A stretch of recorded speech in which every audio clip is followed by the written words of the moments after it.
Bienvenue dans notre église, l'église protestante évangélique, Assemblée de Dieu, ici à Mulhouse.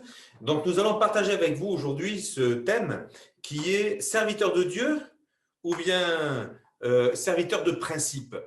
Et j'ai envie de vous dire ceci, c'est que nous sommes au service de Dieu et parfois, eh bien, il y a des principes qui peuvent nous empêcher de servir Dieu, des règles, il en faut naturellement, mais comme des lois que nous nous sommes imposées et il y a des fois où Dieu veut aller au-dessus de ces choses parce qu'il veut agir. Et s'il faut être équilibré en toutes choses, naturellement, on a besoin de règles, de règlements, de lois pour bien s'entendre et pour bien vivre ensemble les uns à côté des autres, mais il y a aussi des moments où si on veut toucher la bénédiction de Dieu, eh bien, il faut sortir de certains principes, de certaines cultures, d'une certaine, si vous me permettez cette expression, religiosité. Quand on est serviteur de Dieu, eh bien, il y a un moment donné où il y a certains principes qui ont été non pas imposés par Dieu, mais par des hommes, et que Dieu a permis, certes, mais qui ont été imposés par les hommes, eh bien, il va falloir passer par-dessus pour saisir sa grâce et sa bénédiction. Nous allons faire une lecture ensemble dans l'Évangile selon Luc au chapitre 14, verset 1 jusqu'au verset 6.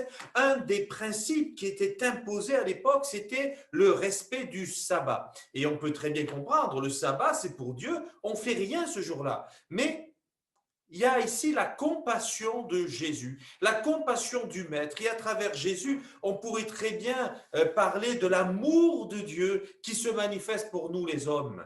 Et ce n'est pas parce que c'est un jour de sabbat, parce que c'est un jour de repos ou un jour particulier que l'amour de Dieu va cesser d'agir. Dieu qui nous aime veut agir dans notre vie. Il veut être source d'influence, source de bénédiction pour ta vie et pour la mienne, et nous voulons être sensibles par toutes ces choses. Et voici ce qui est écrit à partir du verset 1er. Un jour de sabbat, Jésus était allé dans la maison de l'un des chefs des pharisiens pour prendre un repas, et les pharisiens l'observaient. Or, un homme rempli d'œdème se trouvait devant lui. Jésus prit la parole et dit aux professeurs de la loi et aux pharisiens, « Est-il permis ou non de faire une guérison le jour du sabbat ?» Ils gardèrent le silence. Alors Jésus toucha le malade, le guérit, le renvoya. Puis il leur dit, « Lequel de vous, si son fils ou son bœuf tombe dans un puits, ne l'en retire pas aussitôt, même le jour du sabbat. » Et ils furent incapables de répondre à cela. On sent une atmosphère pesante. Jésus est entouré comme de requins. Les gens l'observent. Pourquoi l'observent-ils? L'observent-ils pour lui faire du bien? L'observe-t-il pour le prendre au piège? Nous voyons que dans d'autres passages de l'Évangile et dans d'autres contextes, on vient lui poser des questions, mais il y a une arrière-pensée qui est celle de le prendre au piège. Si bien même que parfois, Jésus répondra par des questions auxquelles ils ne voudront pas répondre. Ici, on l'observe. On observe Jésus. Et quand Jésus pose une question, parce que bien sûr, son cœur bout, son cœur bat, il y a un homme là qui est malade, Jésus, il veut le guérir, Jésus, il veut le bénir, Jésus, il veut que la grâce de Dieu vienne sur cet homme. Et à cause des principes des autres qui sont ici, il est comme empêché d'agir. On sent que l'atmosphère, elle est pesante. On marche sur des œufs. Ça peut dégénérer. Comment s'en sortir? Jésus a toute la sagesse de Dieu. Et il a une très bonne répartie. Il va agir comme il faut. Il va intervenir comme il faut. Il va guérir cet homme. Mais il les fait réfléchir. Il leur pose des questions. Nous aussi, parfois, nous avons comme des principes. Et ces principes sont comme des chaînes qui nous enchaînent et qui nous empêchent de bouger, qui nous empêchent d'agir. Or, à un moment donné, si nous voulons voir Dieu à l'œuvre, il va falloir obéir à sa parole. Et combien de fois, nous voyons que Dieu va agir en sortant des sentiers battus, en sortant des principes des hommes qui paraissaient pourtant être le bon sens. Il fallait faire comme cela. Il nous faut de la sagesse et du bon sens. Hein. Ne comprenons pas autre chose que ce que je dis, mais qu'y a-t-il de bon sens à empêcher Jésus de guérir un homme le jour du sabbat? Pour nous, c'est peut-être tellement évident, mais pour eux, à l'époque, ce n'était pas si simple que ça. Et à cause de cette façon de faire, eh bien, certains vont le combattre. Bien sûr, il aurait combattu, ils auraient trouvé une autre raison s'ils n'avaient pas fait cela le jour du sabbat. Mais ce que j'aimerais dire tout de suite, c'est que l'amour de Dieu dépasse de loin eh bien, tous nos raisonnements, tous nos principes d'homme, toute notre culture, toute notre tradition. La religiosité, si quelqu'un est dedans, c'est un mot négatif, péjoratif dans notre jargon, mais Dieu, il dépasse toutes ces choses, il veut nous faire sortir de cela pour nous faire rentrer eh bien, dans sa grâce, dans la grâce de Dieu qui se manifeste depuis l'éternité, depuis l'origine du monde et qui se manifeste pour nous encore aujourd'hui. Même si parfois on ne le voit pas, ça n'empêche pas que Dieu agit. Lorsque Joseph était en prison, le fils de Jacob, eh bien, qui aurait pu dire, eh bien, il y a la grâce de Dieu dans sa vie. Et pourtant, Dieu était avec Joseph et Dieu bénissait Joseph. Ici, je reviens, l'atmosphère est pesante. Ça peut dégénérer. Que va faire Jésus? Qu'aurions-nous fait à sa place? Il aurait été tellement plus facile de partir, d'aller ailleurs. Eh bien, ils ne veulent pas de ma bénédiction, je m'en vais. Je vais là où on voudra de cette bénédiction.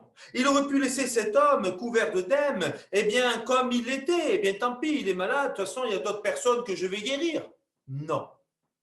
Jésus voit cet homme et il connaît le cœur de cet homme. Et il sait que cet homme, eh bien, il y a la grâce de Dieu pour lui à ce moment-là. Y a-t-il pas un verset qui dit « C'est aujourd'hui le jour du salut, c'est maintenant le moment favorable ». Oui, ce verset est écrit dans la Bible. Et pour toi aussi, c'est maintenant le jour du salut, c'est aujourd'hui, c'est maintenant le moment favorable. Mets ta foi en Dieu, mets ta confiance en lui et laisse-le agir dans ta vie. Il veut te bénir, comme il a fait pour moi, comme il a fait pour d'autres, comme il a fait pour cet homme. C'était le moment favorable pour lui d'être guéri de ses œdèmes. Alors oui, bien sûr, il y a des bons et des mauvais principes. Il y a les deux. Des bons principes et des mauvais principes, des bonnes habitudes, des mauvaises habitudes, des bonnes lois, des mauvaises lois, des bonnes règles, des mauvaises règles, et on pourrait multiplier la liste. Mais parfois, eh bien, Dieu chamboule tout. Oh, le mauvais, il le laisse mauvais. Hein. Alors ça, c'est pas la peine d'aller le chercher. Il va pas nous faire des choses mauvaises. Loin de là. Dieu est saint, quand même. Il est saint et il aime que nous soyons saints à son image. Et combien de fois nous voyons dans le livre de Lévitique notamment, vous serez saints car moi, l'Éternel votre Dieu, je suis saint. Dieu nous a façonnés, nous a créés à son image. Et son image, c'est aussi cette image de sainteté. Il veut que nous soyons purs comme lui-même est pur. Mais qu'y a-t-il d'impur à guérir un homme le jour de sabbat? Qu'y a-t-il d'impur? Eh bien, à être guéri, touché par le Seigneur, un jour de réunion, un jour de culte, un jour où on vient pour apporter notre hommage à Dieu. Mais Dieu, il renverse ces situations. Moi, j'aime bien, voyez-vous, le dimanche matin, j'aime bien que notre temps d'adoration soit un vrai temps d'adoration où on se tourne vers Dieu pour lui dire merci, pour lui dire je t'aime, pour lui dire tu es merveilleux, tu es grand, nul n'est comme toi, tu es un roc, on peut s'appuyer sur toi, tu es fidèle, tu es l'éternel, tu es puissant, mais tu te ris des nations, nul ne peut t'atteindre, tu es le grand Dieu. Mais il y a eu des moments où les gens étaient dans la réunion avec une telle souffrance que ça a touché mon cœur et ça a touché le cœur de ceux qui étaient là. Et on se dit bien que nous soyons là pour rendre à Dieu un hommage aujourd'hui. Nous allons prier pour cette personne parce qu'elle a besoin de la grâce de Dieu. Le temps d'adoration s'est changé en prière. C'est comme un jour aussi, eh bien, nous étions dans le culte dimanche matin, et puis vient une dame avec une situation catastrophique. Elle souffrait dans son cœur. Sa souffrance, eh bien, elle nous a touchés, nous a émus au fond de nous-mêmes. Et à l'issue de la réunion, eh bien, qu'est-ce qu'il fallait faire? au revoir, que Dieu vous bénisse. Ben, nous sommes restés là, avec ceux qui le pouvaient. Et nous avons pris un temps de jeûne et de prière pour cette personne.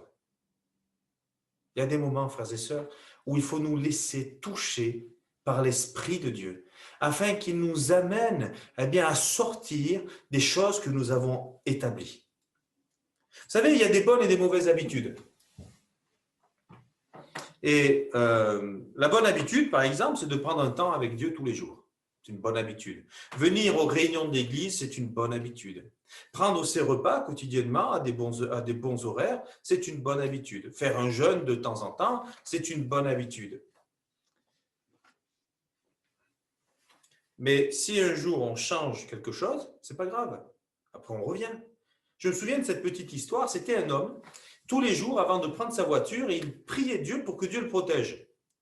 Et alors un jour, il prend sa voiture, pressé qu'il est, et puis il s'en va, et d'un coup, il se met à piler parce qu'il se dit, mince, j'ai oublié de prier Dieu. Et il pile, et au moment où il pile, pam, une voiture lui rentre dedans.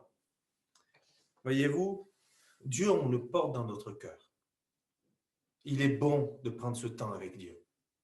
Mais si un jour, ce n'est pas à 8 heures du matin, c'est à 8h30, c'est pas grave. L'essentiel, c'est d'avoir pris ce temps avec Dieu et de garder Dieu dans ton cœur comme un trésor. C'est un trésor précieux. On peut sortir de nos habitudes de temps en temps. Comme cet homme avait besoin d'être guéri par le Seigneur, c'était à ce moment-là. Mais pour les religieux qui étaient autour de lui, ce n'était pas le moment de faire une guérison. Il aurait fallu attendre le lendemain. Mais c'est maintenant que cet homme a besoin de la grâce. C'est comme si vous aviez quelqu'un qui a faim aujourd'hui, il n'a pas mangé depuis 3 jours, et vous lui dites, eh bien écoute, c'est pas aujourd'hui qu'il faut te donner à manger, donc je te donnerai à manger demain. Mais c'est maintenant qu'il a besoin de manger. C'est pas demain, c'est maintenant. Et il y a des choses qui pour Dieu sont urgentes, sont prioritaires. Que Dieu façonne notre esprit de façon à lui ressembler et à comprendre quelles sont les bonnes priorités dans notre vie. Ce que je note en tout cas de Jésus, c'est son amour et sa compassion.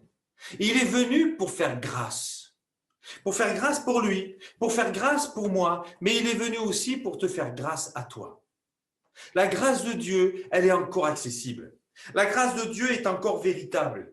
La grâce de Dieu, elle est encore pour tous aujourd'hui, pour tous ceux qui le veulent. C'est pas juste pour quelques personnes, quelques élus, non, elle est pour tous.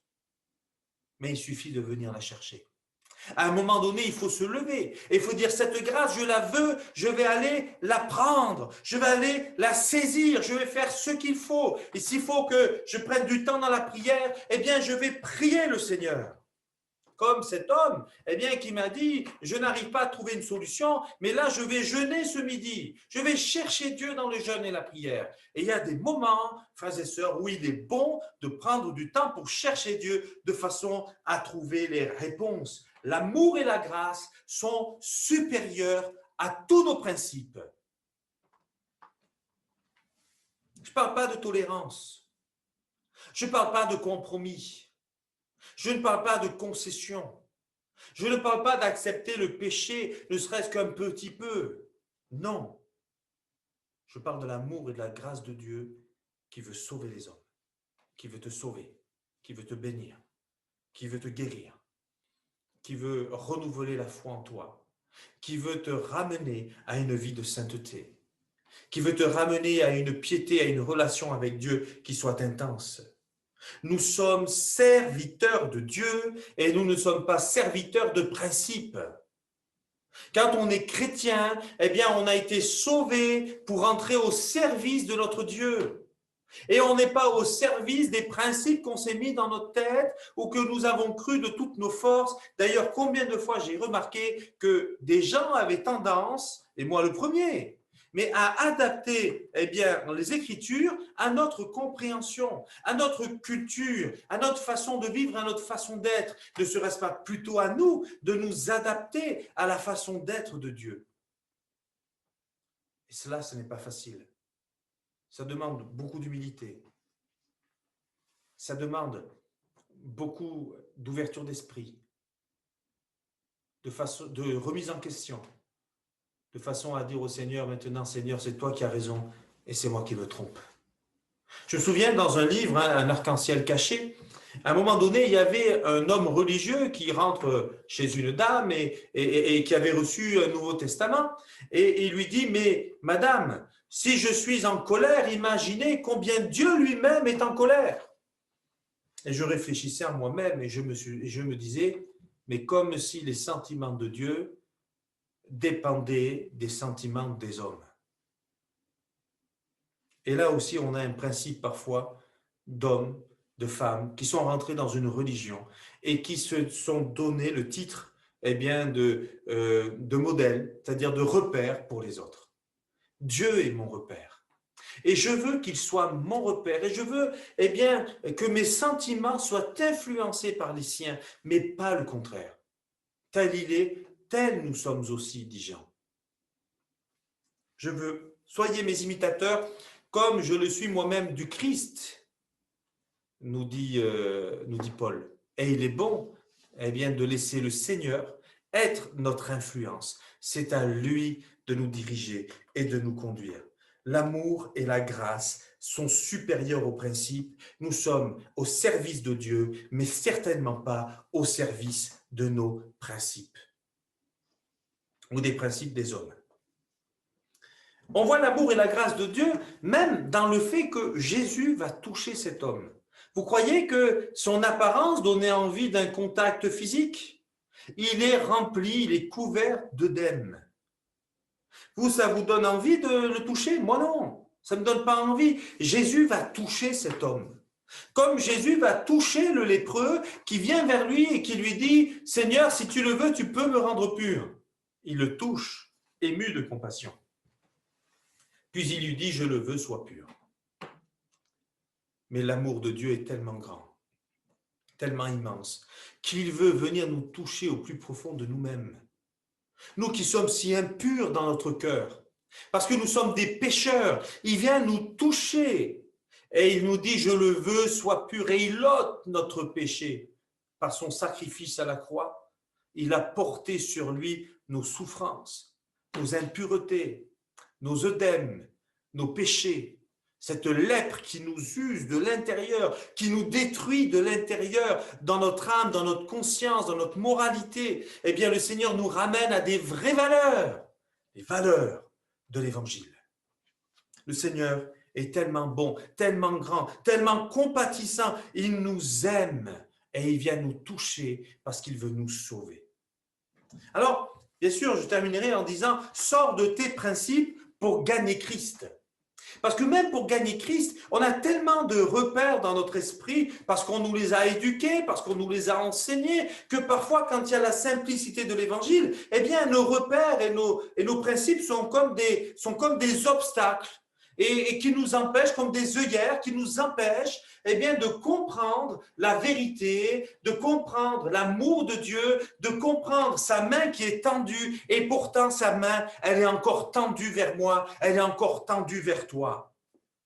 Il nous faut sortir des principes pour gagner Jésus, pour recevoir ses bénédictions. Quelles étaient les pensées de cet homme rempli d'œdème? Était-il comme les autres en se disant « Écoute, c'est le jour du sabbat, ne me guéris pas ». Il ne dit rien, on ne sait pas ce qu'il pense, rien n'est dit à son sujet, on parle des autres. Toujours est-il que ce jour-là, il est guéri. Mais quand c'est le jour du salut, quand c'est le jour de la bénédiction, quand c'est le jour de la guérison, mais il faut saisir cette grâce. Et ne crois-tu pas que ce jour est venu pour toi aujourd'hui? De saisir la main de Jésus, la grâce de Jésus qui est pour toi. Des gens ont failli passer à côté de la bénédiction. Je pense à Naaman, ce général assyrien, cet homme très honoré, très digne. La petite fille lui dit, il y a dans mon pays, en Israël, un prophète, et lui, il peut te guérir, parce que la puissance de Dieu est en lui. Alors il y va, il prend des cadeaux, et le prophète ne sort même pas pour le saluer. Il lui fait dire, va te laver 7 fois dans le Jourdain. Alors il y va, mais au départ, il ne veut pas y aller. Il est vexé. Il aurait voulu être comme Honoré, que l'homme vienne le voir, qu'il lui fasse des courbettes, qu'il le reconnaisse comme un haut gradé qu'il est.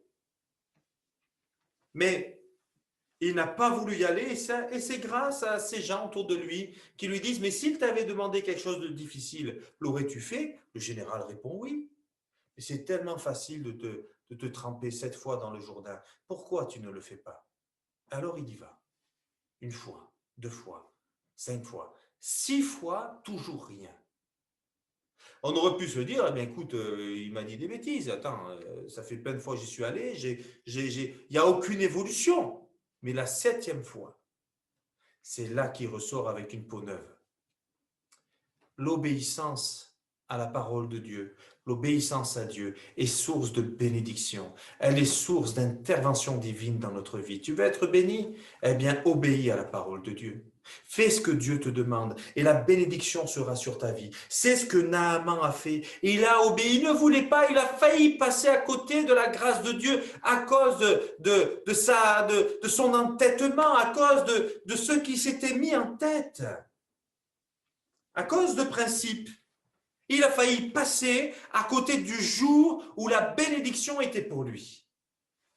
D'autres auraient pu aussi ne pas écouter la parole de Jésus. Il s'agit des 10 lépreux qui demandent à Jésus eh bien, d'intervenir dans leur vie. Que leur dit Jésus? Allez vous montrer au sacrificateur. Ils respectent la loi. Ils auraient pu se dire, ah ben, il aurait pu venir et puis nous faire une grâce comme il a fait pour d'autres. Non, et même pas, ils s'approchent. Juste allez vous montrer au sacrificateur. Mais ils y vont. Et pendant qu'ils y vont, ils réalisent qu'ils sont guéris. Ils sont entièrement guéris. L'obéissance à Dieu est source de bénédiction. Et cette obéissance, eh bien, va nous amener à sortir parfois de nos principes, de nos repères, de ce en quoi on a toujours cru peut-être, ce en quoi on a toujours pensé. Et on réalise à ce moment-là eh bien, qu'on s'est égaré, qu'on était dans l'erreur, bien des fois, parce qu'on s'était mis des choses en tête. Mais la grâce de Dieu, elle était tellement supérieure à ceux qu'on s'était mis en tête. Il est bon d'obéir à Dieu et d'obéir à sa parole. Il est bon de se laisser toucher par lui et de se laisser remplir de son amour. Jésus nous aime, il t'aime.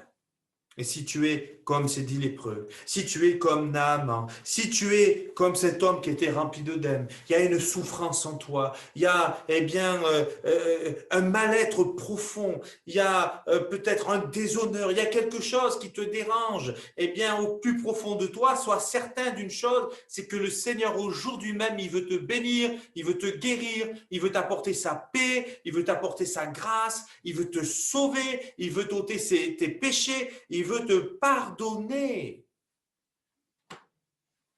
Tellement de choses passent par le pardon. Tellement de choses passent par la repentance.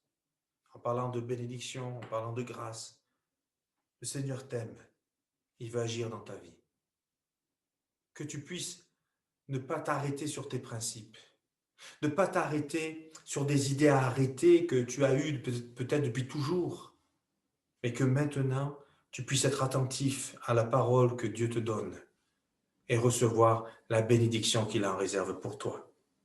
Sois non pas au service de tes principes et arrêter, empêcher de mouvoir, de bouger à cause de tes principes, mais libère-toi de tes principes pour être touché par la grâce de Dieu et devenir un bon serviteur, une bonne servante de ton Dieu. Que Dieu te bénisse. Bon et tendre Père, merci pour ta parole et ces moments que nous passons dans ta présence. Seigneur, merci pour ce texte qui nous relate, Seigneur, toute la grâce que tu as accomplie pour cet homme couvert d'œdème, que tu as guéri, certes, un jour de sabbat, mais que tu as guéri. Merci pour l'enseignement que tu nous apportes à travers ces récits, comme quoi ton amour et ta compassion sont tellement au-delà, Seigneur mon Dieu, de nos idées arrêtées, de nos croyances, de nos principes. Tu es celui qui veut nous bénir.